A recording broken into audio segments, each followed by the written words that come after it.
In this video, I'm going to explain how to do a checkout abandonment the right way and how you can filter people out that don't want to receive the emails. So this is the fourth email of the abandonment flows, and it's also the last one. So let's get started. This is the checkout abandonment, and what you want to do in this flow is the last part of the customer journey as I've described here. And it's when people started to check out, you want to get them back with your email and get them to place the order. They have been distracted, they've gotten some coffee, and then they forgot they were paying. They started to check out and were trying to place the order for your products. So this is just a reminder email, and you can make this as aggressive as you want. I don't know if as aggressive is the right word, but you can send as many emails as is healthy for your list. And I'm gonna explain how to set this up in Klaviyo. I will show you what the trigger is, what the filters are, and how to do it yourself. And I will explain it to you. So the trigger you want to use is when someone has started checkout, and then you want these two filters. So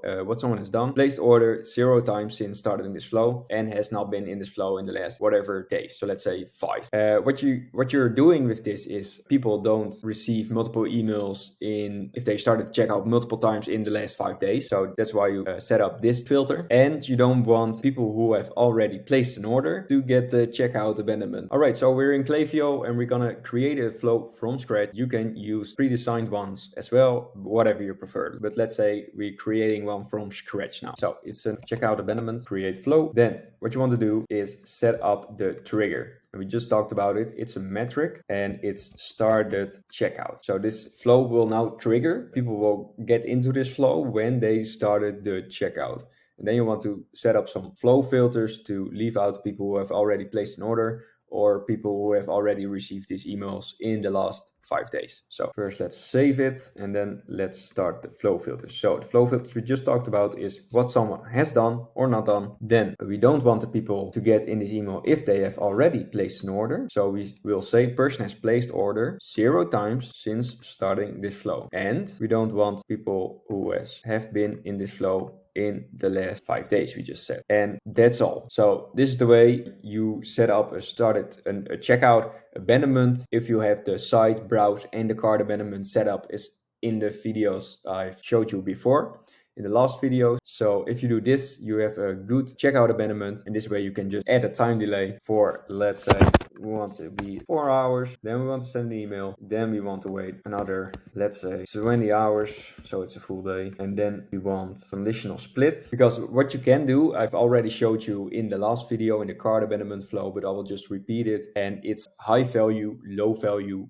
checkout split. So if someone started a checkout with products worth of more than $1,000, you can send other emails than people who have below $1,000. And this way you can give a higher discount to the people who have more in their checkout than the people who have less.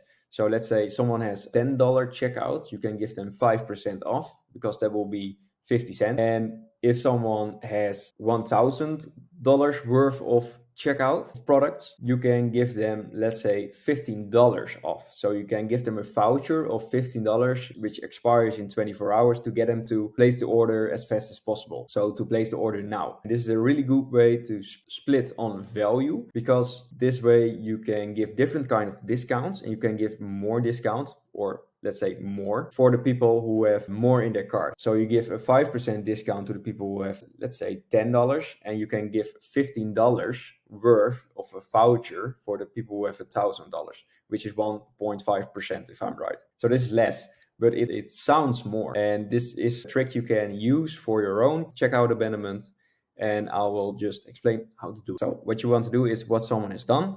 Person has started checkout value. That's the important part, the value. If you have a Shopify brand, be sure that the Shopify logo is here. For this brand, it's a WooCommerce brand, so we're gonna say the WooCommerce started checkout value. Then we're gonna say is greater than, so it's more than $1,000 since starting this flow, so since starting the checkout. And you can even add product categories if you want as well. You can add it here if you want. So you can say categories, and you can put some categories in there. But let's not do that for now to keep it easy. So this way, someone has started the checkout with a value that's greater than 1,000 since starting this flow. So the people who have more than 1,000 in their checkout will receive the email on the yes side, and the people who have less than 1,000 will receive the email on the right side, so the no path. And this way you can put in different kind of emails for different types of customers, and it's a really good way of segmenting, personalizing your offers for the amount of value they have in their cart. All right, I hope I've explained it easy and simple. If you have any questions, be sure to just ask them in the comments or send me a message, and I will try to help you as much as possible and as quick as possible. Then I'll see you next time. Thanks for watching, and bye bye.